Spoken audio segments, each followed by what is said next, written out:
What is going on, everybody? My name is Mike. This is Wall Street Traders, where we break down hot trending stocks to put you at an advantage on the market. Guys, so next one that we're breaking down this morning is Ethereum, the cryptocurrency. I just did Dogecoin. If you guys want to check that out, go ahead.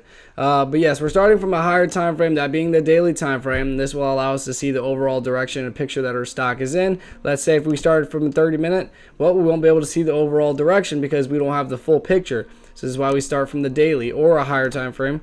Usually you don't need to go any higher than that, but so far we are up 3%, almost 4% in the morning. We've hit all-time new highs, you guys.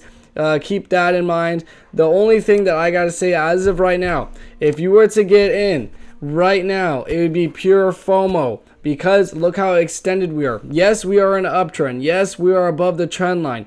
Yes, we just created a breakout, but we are super extended, you guys. We've been pumping since the 25th of green bar, green bar, green bar, green bar. So if you're going to run a marathon, you're not going to take a 15-minute break and then run another marathon. You're going to want to cool off and continue your trend. So this is for the people that are looking for an entry, as if you've already missed it back down here.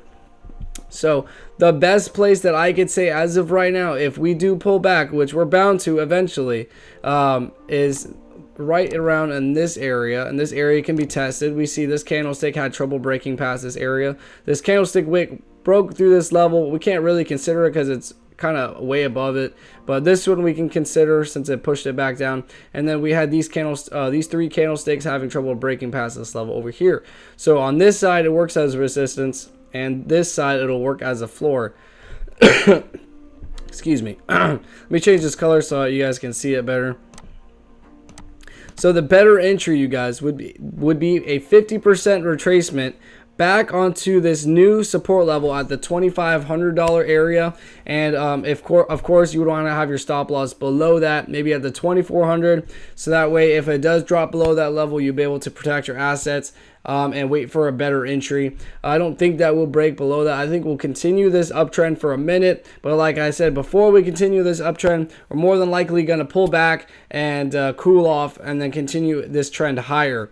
So once we're really in the clear of this and this area, after we pull back from here, this thing could definitely catch some momentum and really catch some definitely big moves.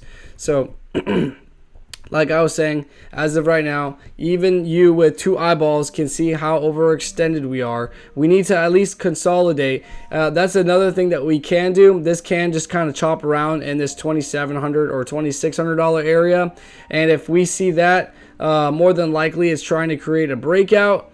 And then you just be very careful on the decision you make from there, because if we consolidate and kind of chop around in this area, it could always get rejected and still pull back down to this major support line. So this is like what I'm saying is the safer entry. If we do start chopping around and consolidating in this area, then at that point you would be looking for a breakout, but it depends on how long this consolidates and basically takes a break for before we continue that higher trend. So you do have two options. You could either wait for this to create a breakout from right here if we do consolidate along this $2,600 area, or you can wait for the pullback if we do have one, which more than likely we will. It's just a matter of time. Back at this $2,500 level, have your stop loss maybe at the $2,400 level, or mental stop loss, so we know if it does drop below that, we can wait for the better entry, you guys. So like I said, I make these videos really quick every morning just to kind of show you exactly where we're at and what you're looking at. And I try to do it as efficiently as possible, you guys. I'm not here just to explain to you exactly how to recharge and what exactly you need to do, but eventually I will make videos on how to, find support and resistance lines and all that other good stuff. But as of right now, I'm just here to kind of just explain to you what you're looking at. And if this does help, please hit that like and subscribe button. Make sure to check out my other content that I post every single morning, you guys. Other than that, I hope you guys have a beautiful day and happy trading.